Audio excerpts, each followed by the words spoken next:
Hi and welcome to the Journalism Salute. I'm Mark Simon. In each episode, we'll talk to or about an interesting person or organization related to journalism. The intent is to show that journalists are not the enemy of the people. Thank you for listening. On today's episode, we're joined by April Alonso. April is the co-founder of the award-winning Cicero Independiente, a bilingual news website and publication based in Cicero, Illinois. Hi, April. Hi, how's it going? Great. Cicero is a suburb of Chicago. It's distinct because it's a Latino majority town. About 90% of its 80,000 residents identify as Hispanic. However, political leadership in the town is overwhelmingly white. The Independiente publishes weekly, with one of its primary purposes being government watchdog. It has been publishing since 2019. April, I want to start by talking about you first, and we'll get into how you got to this point, basically. Can you tell us the story of what we call your journalism path? I went to Columbia College here in Chicago. I know I wanted to be in the journalism field, so I went to school for photography, and I didn't find my concentration, which was photojournalism, till my senior year.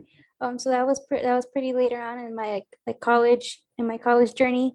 But after that, after I took those classes for photojournalism, or I had to take some in journalism as well. It was like one or two around the ethics of journalism. From there, I wanted to gain more experience and tell people stories through visuals. So I found internships, and the first one I got, which I was excited about, because I was like, yeah, like I want to be working at a newspaper right out of college for like a little bit. That was at the Chicago Reader, and it was for credit, which was nice. So it checked off some of my credits for school, and then I really liked it. But then from there, so it was bittersweet, because looking back, that was like my first introduction to a newsroom and how a newsroom works. And that's what also when I realized that a lot of times, like, I was just getting sent to places and not staying there to, in depth tell a story, like just take the photos, leave. Like, it wasn't much engagement with people. So from there, I wanted to focus more on the Latinx community. So from there, I found an internship it was a podcast called La Verdad podcast. It was like in the attic of someone's house, but it was good. Like, they had like a good audience, and they had like a good community of people that would listen to them. It was just talking about culture. But I also wanted a way to find solutions to issues that were affecting the Latinx community. So this was all 3 years. It wasn't like back to back where I had these internship experiences. So there was like a few years where like it was like every like year or so. This was like in a range of like 5 to 6 years. And throughout there, I had a job, or I still have that job because I have it for like to sustain my living, at a photo company that's at Navy Pier. So that's what I do too, to maintain everything else. So after the internship at the podcast, I got a multimedia fellowship at the Chicago Reporter. And the Chicago Reporter, for those that don't know, they investigate race and poverty in the south and west sides of Chicago, and they focus on centering the people in the neighborhoods that they're reporting on. So that's what I liked too about that experience. But also too, this was like more like my internal battle where I was thinking, well, what about my community? Like, why do I keep going to Chicago for these things? Like, what if I can bring it back to Cicero? And I also met another fellow that used to have that same multimedia fellowship that I had at the Chicago Reporter. His name is Max Herman. So he put me in contact with Irene, which is the other co-founder for Cicero Independiente, because he was at a fellowship with City Bureau. And yeah, which is also our fiscal sponsor, and we draw a lot of inspiration from them. But yeah, so that's how I met Irene, because Max Herman knew that she had this project idea of reaching community needs in Cicero. So we met up, and that's how it started. All right. So to fill in some blanks, how did your upbringing impact your journalism interest and how you went about doing your work? I think looking back when I went to school, I don't think it, like, looking back, like when I, like at that age, I didn't think it impacted me, but now, not that it impacted the journalism. Well, I guess it did. It did in a way. Yeah, it did. Because I wanted to do like storytelling and share like access to information and news in a way that like my family can, like my dad can consume it, the way my dad can, like he can be a part of it, and it could be made for him and other people like him who are immigrants and don't speak English. So that way they can be involved in like what's going on and where they live and not be left out of all of that. So that's how I think it impacted it. So we had Bettina Chang of City Bureau on as a guest previously, and you mentioned that they're both a physical sponsor and people in your group have done things for them, what they call their documenters program. I'm curious what your experience in that was like. I remember being nervous too because I had to go to local meetings, but it was a good experience, and that's why I was part of the documenters program, because this was at the beginning of the thing of what I said was like my internal battle, like where I was going to different communities to like be more involved and not coming back to Cicero, but all of that was tight. So like I ended up coming back and bringing that back to Cicero. But just that experience of engaging with people in the community, like these are real people, and like being there and listening to them talk during board meetings. And I remember like it was my first experience, even though I took like a journalism class, I didn't like having that real experience of being there and taking notes during a meeting and like and doing it live helped. And also I remember the one instance that stuck out to me was when I had to go to, it was a Logan Square neighborhood association, and just hearing how like passionate the people in that organization were about housing and Logan Square. That was like, I just remember like listening to them being like kind of inspired and just like relating to them, like like they're really trying to create change here. So it sounds like all of this played a role in what you're doing right now. And now you mentioned one of your co-founders, the other, I believe, Ankur Singh. The three of you have a common bond of youth. And I think it's fascinating that three young people, 30 years or younger, are founding in this case, a news weekly and a website to cover what is, I guess, somewhat of a challenging area to cover, to be government watchdogs. When you were formulating a plan to get the organization going, like how did it all come together? Yeah, I think we all had different, we all have like different what's the word I'm looking for? Different reasons why we were interested in this. Like we all had different types, but the common theme that we had was that we wanted to bring transparency and access to information in Cicero and have that be local. Irene, she has organizing experience, and that has been helpful with centering the community engagement in our work. Encore's journalism background was like helpful in the beginning when we were trying to figure out how do we do this and publishing our first few articles. So Encore was a lot of help in that and kicking that off and starting it off. And with my background with photojournalism, and also like my digital skill set, I helped us make the website and put that online and format our articles. And that's where it kicked off there. Yeah. Okay, a couple of the organization's values, you mentioned them: community rooted, you live there; demand transparency and accessibility from government, you're clearly doing that; value collaboration, we all have something to teach; and always bilingual. I want to touch on that last one here, that your entire organization, if I'm not mistaken, is people of color, right? And bilingual is at the heart of what you do. And I'm just curious how that plays a role in what you do. Yes, we wanted to make it bilingual, so that way what the information we were putting out was for the main population here in Cicero, that it could be accessible. Especially in Cicero, there's a big lack of transparency and accessibility to information in English. So even more so for those that speak Spanish, like it's not accessible at all to them. There are translations here, but there's no engagement in making sure that people in the community that are Spanish speakers or monolingual Spanish speakers have access to that information that's being put out. So we wanted to make sure to not leave the Spanish speaking audience out, if that was like our main goal, to reach them. In the beginning as well, like we always had the goal, this was before we put our first print edition, we had the goal that we wanted to do a print edition to reach those Spanish speakers that we're not going to reach online, to have more engagement with them. And then we hit that goal a year later. So that was great. And I noticed, I saw pictures, I think they might have been like Facebook photos of someone who was distributing the print edition. And I'm curious what the challenges are of doing the print version. I think the challenges would be more on planning, finding someone to do our layout and figuring out a distribution. It got better. The first round, we didn't have a distribution map, and the second round, one of our contributing reporters worked on making a distribution map, which was really great and helpful. And we had volunteers come, and the volunteers followed that map to distribute.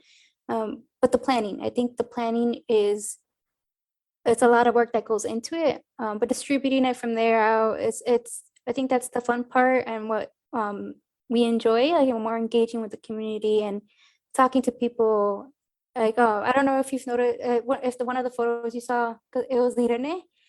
She took a photo of herself with the newspaper and she handed it to a woman walking past, and she was a Spanish speaker. And then she introduced and she's like, "This is our newspaper." And then the woman asked if it's about Cicero. And she said, "Yes, it is." And she's like, "Okay, then for my coffee." It sounds better in Spanish, but she's like, "Para la café." And so she was gonna take it and read it during her coffee drinking. And that's an immediate impact. That's terrific. Yeah. All right. I mentioned award winning. The Institute for Nonprofit News awarded your organization the Breaking Barriers Award and the Insight Award for explanatory journalism. This was for the 11-part series Unrest in Cicero, How One Day Shook a Town. It's about the day of June 1st, 2020, a day of racial violence and civil unrest in the city. 2 people died, 60 arrested. Black people were, quite frankly, being targeted by city residents just for being Black. People were claiming to be protecting businesses. People claiming to be protecting businesses were provoking, but also there were considerable tensions with police not doing enough to protect the Black people in the city. You then covered the aftermath, which included Black Lives Matters protests and marches of support, as well as the funerals of those who passed. A few points on your coverage just that I'll make reference to. There's a frightening picture of state police officers guarding a White Castle with guns. There's another of someone from the waist down who didn't want to be ID'd, who's holding a baseball bat, and another group of 5 masked men standing atop a Dollar Buster grocery store, keeping watch with assault weapons at their sides. Wow, that must have been something to try to cover. What went into the coverage that your group did of that? Yeah, I think there wasn't the intent to go out there initially to report.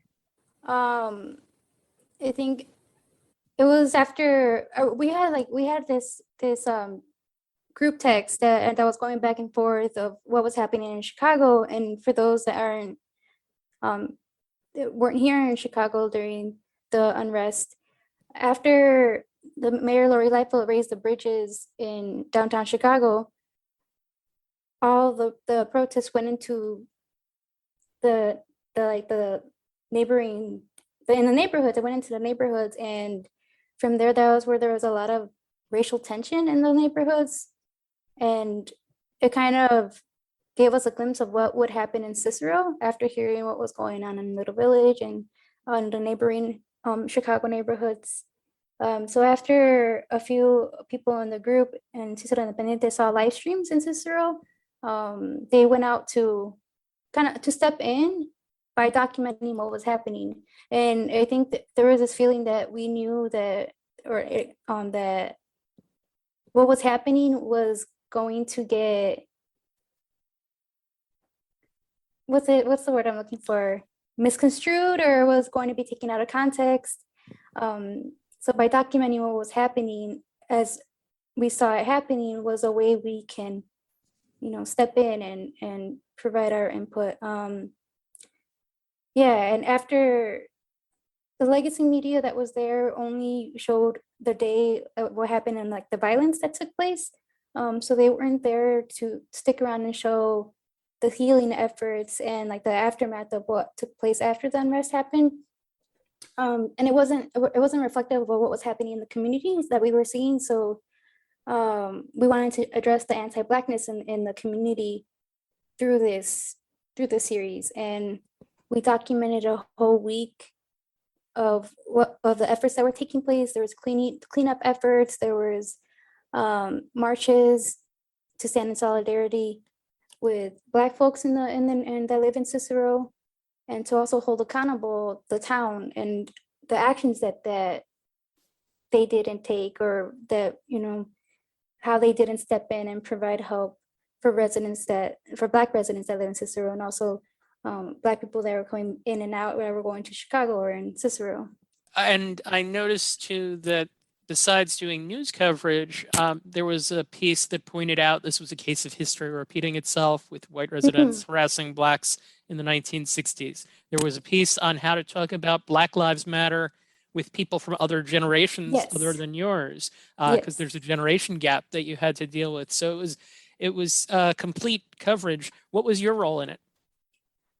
My role in it, I was more on the digital side, so I was putting the website together.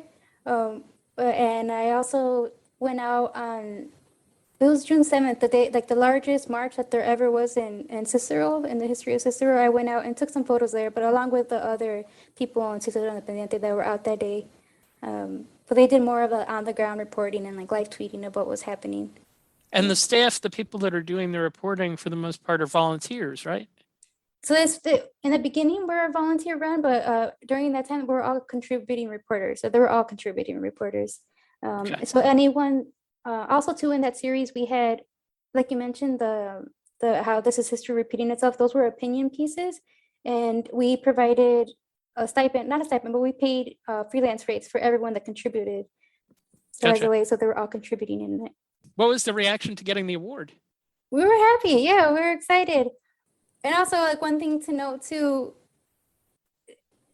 there was also like on the flip side of that, we were happy. Maybe just to say, yeah, we were excited for it, and it felt huge. And I know there was like a joke about it, like we're award-winning journalists. Can we say we're award-winning journalists now? That was like something Irene had said. But yeah, it was exciting. And well, I can tell you that like that's partly how I found out about who you are, because of INN, certainly. What was the reaction of the people in the town to the coverage that you did? For the Unrest series? Yeah. It was mixed.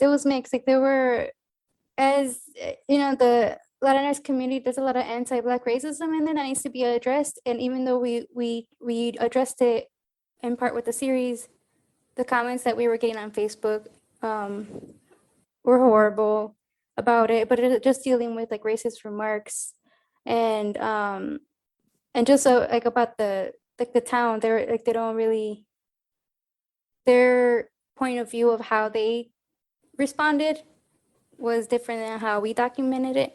We didn't actually have an idea on how this would look like. Well, we just documented it for that week, and after that week, we came together and tried to see how this could work and how we can put this all together. And that's when we asked for community submissions, and we took inspiration from the timeline that Southside Weekly did on the events that took place in Chicago. So we had their help to put that together, and Bia, who did our layout, also did it for the Southside Weekly timeline.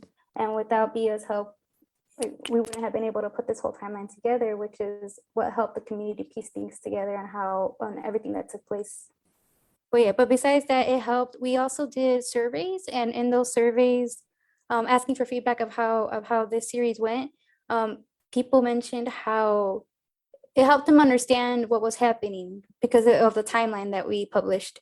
Because all they were getting were messages from friends or things they saw on social media, so they didn't quite understand what was happening, and our timeline broke it down for them in a way that explained what happened and how everything tied together. That's certainly what journalism's supposed to do. What kind of other things have you done from a government watchdog perspective? Well, the work we try to hold the town accountable as much as we can with our small team. So we've been publishing investigations that Irene worked on with her fellowship, with type investigations about the school board and the school board's use of gang contracts in Cicero. and also another investigation. Well, it was two investigations. One was how the town used all of the COVID relief money of $100 million worth of COVID relief money to pay for police salaries in this year in 2020, like this past year in 2020. And another one was how another investigation that looked into someone that works in the police department and how they weren't fired, or they had sexual allegations against them, and none of that was taken into account, or no action was taken on that person.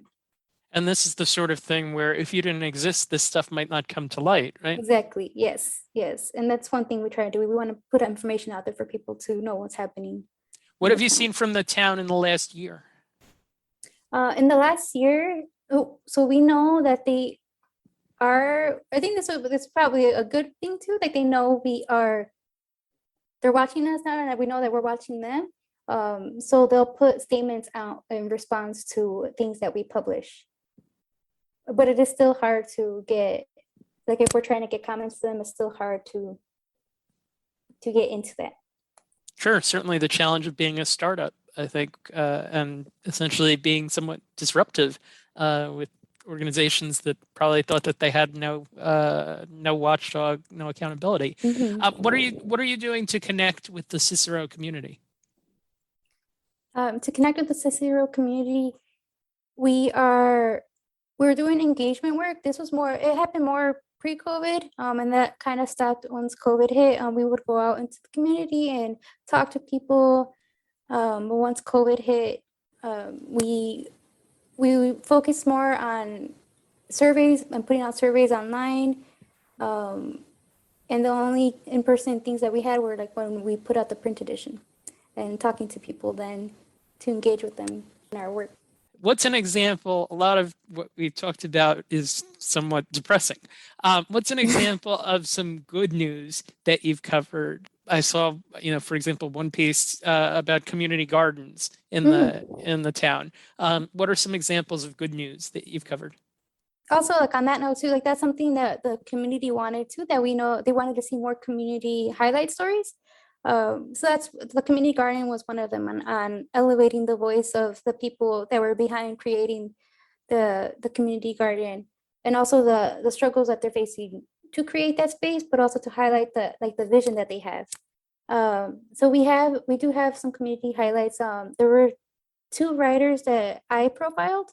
I took their photos and I profiled them just to show like the work they've done. Like they published their books, and that's like a big accomplishment. That's exciting.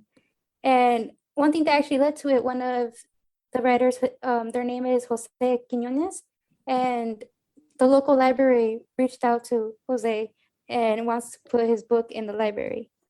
Oh, terrific. It's exciting, and wants to work on an event with him. And something like that seems small, but that's a big deal, certainly, to him.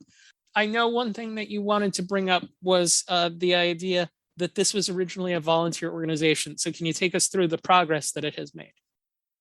Yes. So in the beginning, we were volunteer run, and it was just the three of us. And so we wore a lot of different hats to make this work. But then that shifted because we wanted so we wanted to be sustainable. We wanted this to be sustainable for us as people and also as an organization. So we shifted, and we want to work towards being a worker-led organization. So we've taken co-op education trainings here in Chicago to help us learn how to make decisions together and to run more cooperatively and take out the hierarchical structure that's in place in other organizations. And we've been able to fund two of us for part-time, and everybody else is contributing reporters. And that has stretched to include a lot of youth in the community to report on their stories that they are interested in. And right now I focus mostly on the digital side of things and visuals, and Irene focuses on fundraising and operations, and Encore focuses his time on our long-term planning. So now we have like more defined structures within our organization. One of the things that makes your organization somewhat distinct is you have a mentorship program. I see you have students doing artwork. You had a high school student interview a classmate for a story on growing up LGBTQ. What are your mentorship programs like? Yeah, one of the, which is part of our mission, is to because everyone has different learning experience and different skill sets to provide, and we want to be able to teach other people in the community on how to interview people and how to be a journalist without the actual journalism background, so that way they can report on their own community. And I think it creates a stronger sense of community when others that live here are elevating each other, you know. And the mentorship program, we have a fellowship, and we don't require people to have a journalism background, and we open it up for any type of experience levels, and we provide the support as much as we can to give them the resources they need to expand their journalism skill set and report in the community. Works great because they get the experience, you get content that you can put to use. What are the goals for the organization in the coming year? We plan for the half of the year, and we want to do more print editions to reach the audience that we don't have on, the Spanish speaking audience we don't have online, to continue doing the fellowship program and provide the space for young people to create their own path, and if they want a journalism career or like whatever path they want to do in this work. And yeah, just eventually create a space for young people to come and like maybe learn off of each other, where we can provide these skill sets and have a community space where people can just come into the space and share it with everybody. A journalism community space, sure. Mm-hmm. On a personal note, you've done photography, you've mentioned for this organization. You're doing some work for Catchlight Local 2, which is basically a photo desk collective for 4 different publications. You've mentioned other photography that you've done. What characterizes your photography, and how did you develop your style? Wow.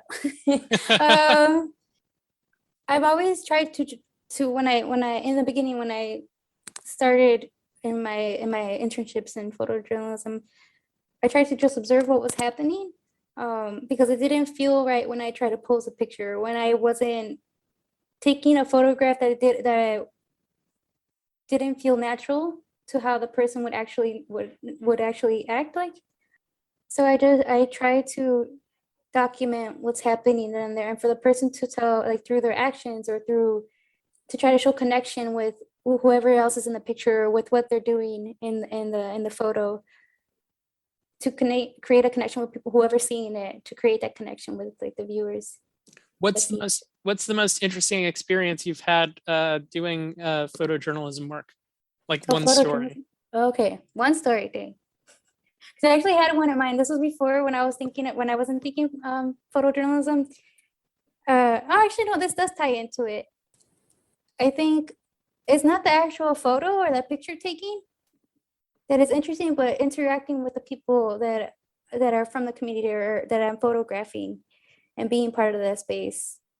I get to know more of who they are, and I think that helps me like relay that in the photos, and it comes out across, like it builds a relationship between the photographer and the person in the photo, and it creates trust as well. And that's something that I like. But one story that I thought was like being there and being part of, like, in the community during those spaces, I get to like see things happen that don't get reported on, and sometimes that's important.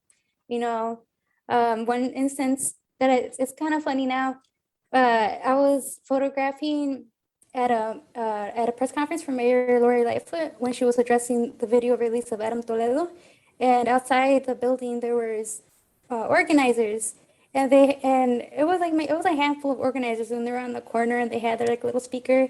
But there was this older man that was a Spanish speaker, and he was talking and reading off his phone and so that way cars passing by can hear him. And he just stopped in the middle of it, and he like looked, and he's like, "She's leaving out the alley. Look, she's leaving out the alley." And then everyone, because she was supposed to come out through the front. And I just thought that was funny. He's like, "Look it, she's leaving." But it was in Spanish. It was funnier when it was in Spanish. Okay.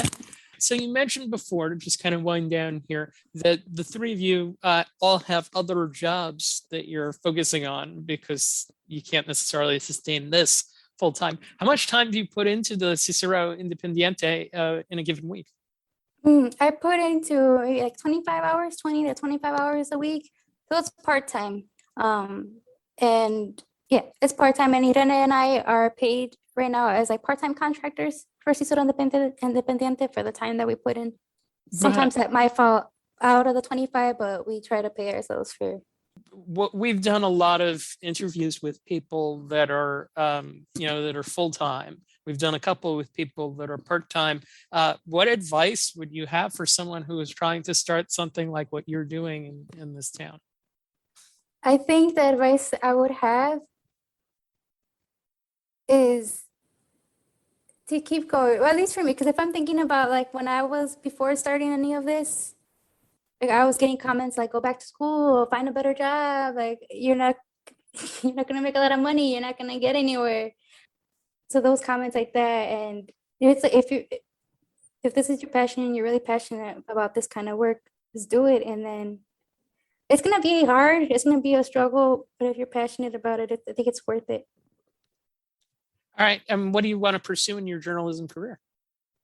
The main thing I want to make sure to focus is to be able to tell people's stories visually, and also to kind of change representation and make people feel that they're represented in the media that they consume, or in the photos or any visuals that they consume, and also to be able to share that with like that skill set with others, to be able to get more people into this and to continue doing this work.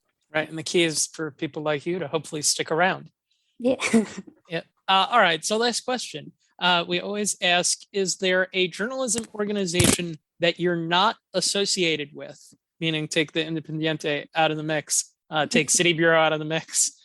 Is there a journalism organization that you're not associated with that you would like to give a shout out to, a salute for their good work? Yeah, I think I want to give a salute to the Tribe and Southside Weekly.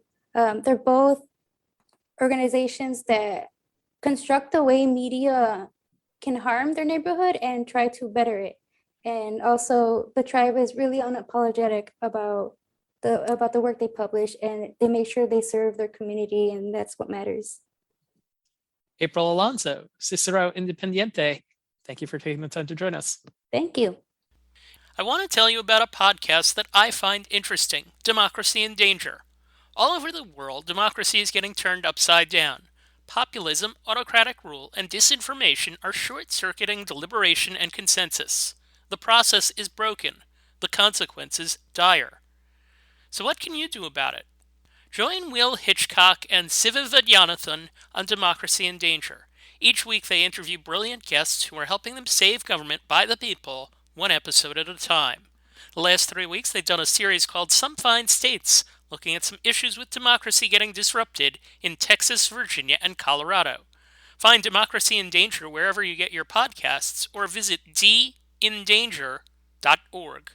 Thank you for listening to the Journalism Salute. Please let us know what you think of the show. You can find us on Twitter @JournalismPod, and you can email us at journalismsalute@gmail.com.